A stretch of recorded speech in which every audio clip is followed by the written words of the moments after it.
Welcome, everybody. Thank you so much for tuning in. My name is Aaron Eisman. They call me Rabbi E, and this is the Not Hebrew School podcast.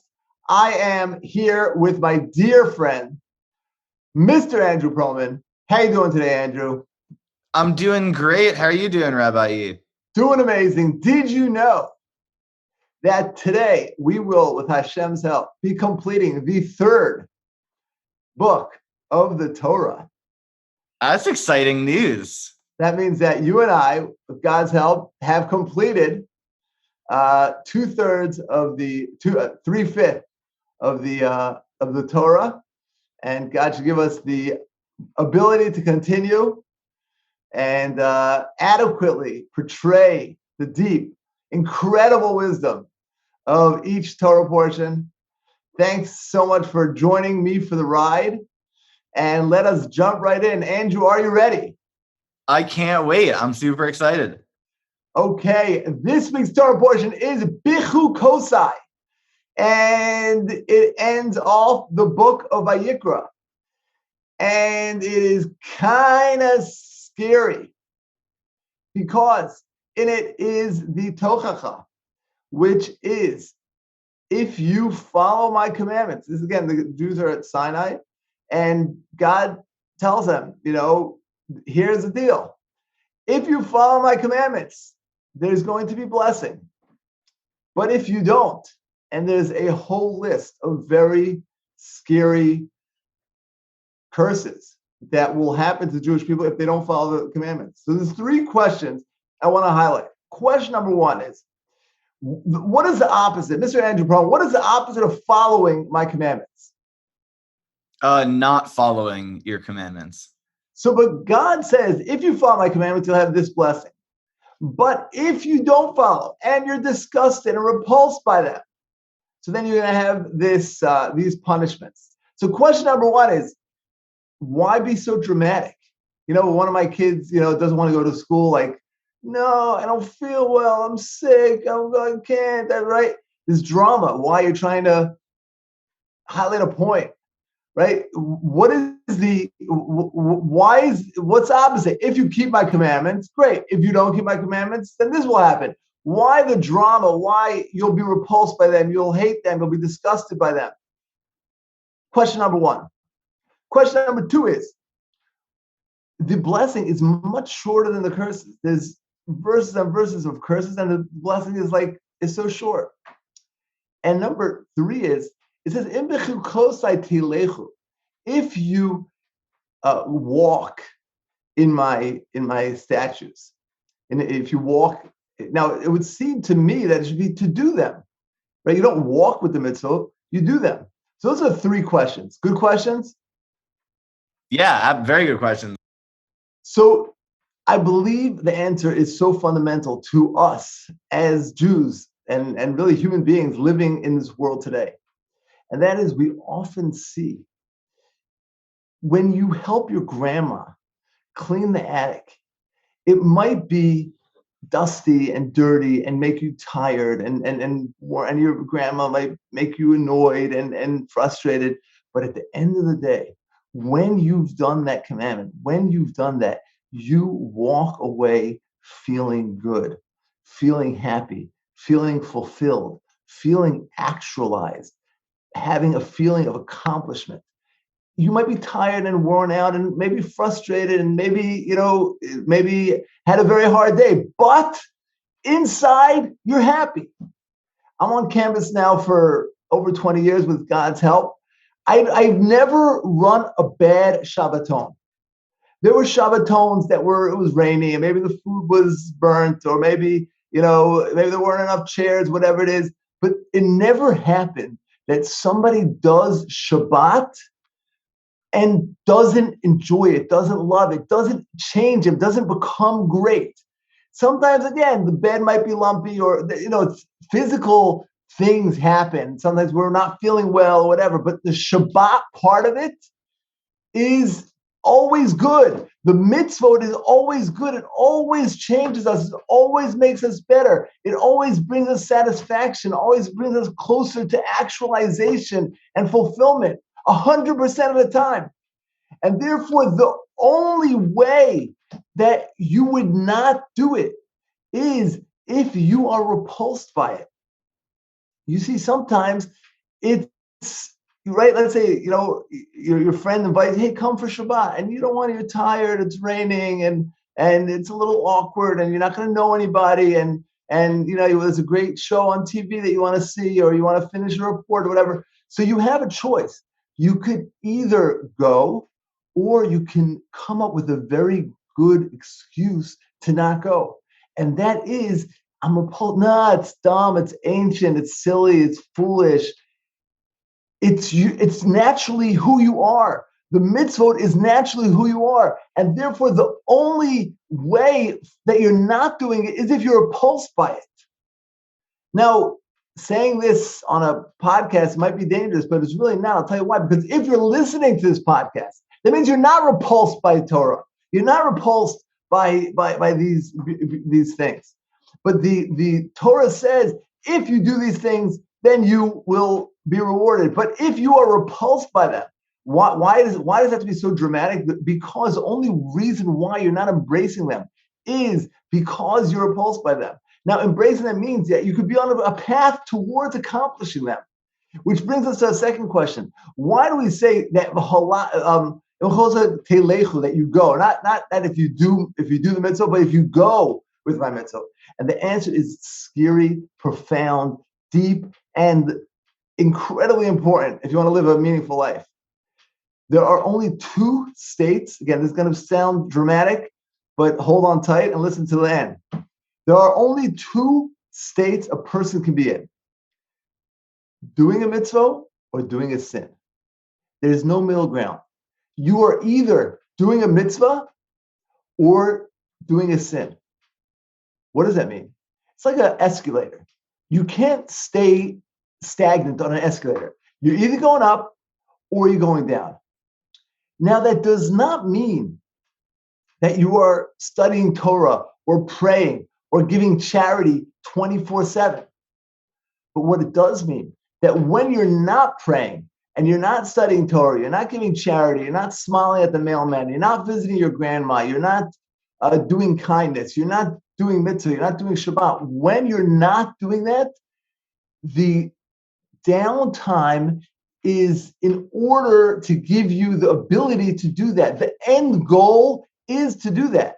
You might only be doing a mitzvah for a minute a day, but the rest of the day is in order. You're going to work in order to give you money, in order to be able to afford to live so that you can live. Why? So you can do that mitzvah, right? You might, I'm going to sleep now. Why? I'm not going to sleep just because I'm tired. No, I'm going to sleep in order to give me energy so I could do good things tomorrow.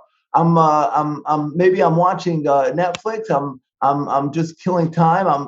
That's a bad word. It's a wrong word. I'm sort of relaxing, watching TV. Why? Because I'm sort of giving my body ability to relax in order so that I can get up and more enthusiastically do a mitzvah. But 100% of the time, you're either going up the escalator or you're going down the escalator. When you go, how are you going through life? Are you going through life, if you go on a vacation, right? So why are you going for 2 weeks? Do you need 2 weeks in order to recharge? Then 100% take it. But if you can recharge in 1 week, so then the extra week, then what was the point of that? The mindset has to be tilech. We're constantly striving to perfect ourselves, to self-actualize, to be great. And of course, you need to work, and of course, you need to sleep, and of course, you need a vacation, and of course, you need downtime. But the whole downtime is in order to give you energy to self-actualize. The Torah's goal is to help yourself out. I'll give you an example, right? You have a big company, let's say Google, right? So I'm sure there are divisions of Google that take company vacations, right? You have a big company, take a company vacation. So the company will put down, let's say, $1 million to take, 1,000 employees to a resort for a weekend with their families, and that's crazy. Why would a company that wants to make profit pay $1,000, pay $1 million to take 1,000 people on a weekend? The answer is because it's an investment in the profit. They're not spending $1 million just for nothing. They're spending $1 million to have team building, to have connecting, to have the employees feel appreciated, families interact, stronger company culture, and they're investing in their company. So when we sit down and watch TV or go on a vacation or take a nap or do a non mitzvah, it's really a mitzvah. Why? Because I'm doing this now in order to give me energy to do something good. But if my whole life is just pleasure seeking, so then I'm missing the whole point. Well, it is pleasure seeking, but real pleasure is self-actualization. But if my whole life is physical pleasure seeking, so then I'm missing the whole point. The whole point of physical pleasure or relaxation and vacation and downtime is in order to be able to invest in my uptime. And that's the ultimate goal, which brings us to the third question. Third question is why there's so many more blessings than the verses describing the curses are much more lengthy than the blessing. The answer should be obvious, hopefully, that the blessing is just natural. That's just who you are. The natural state is a state of connection. In other words, if I'm not repulsed by the mitzvahs, I'm growing in the mitzvahs. If you're watching this podcast, you're growing. If you're listening to this, you're growing. That means you're staying on for all this time and you're hearing Torah and hopefully I'm portraying it well. You want to grow and therefore you're going through life in order to connect and you're not repulsed by it. And therefore the blessing isn't so lengthy. It's just is.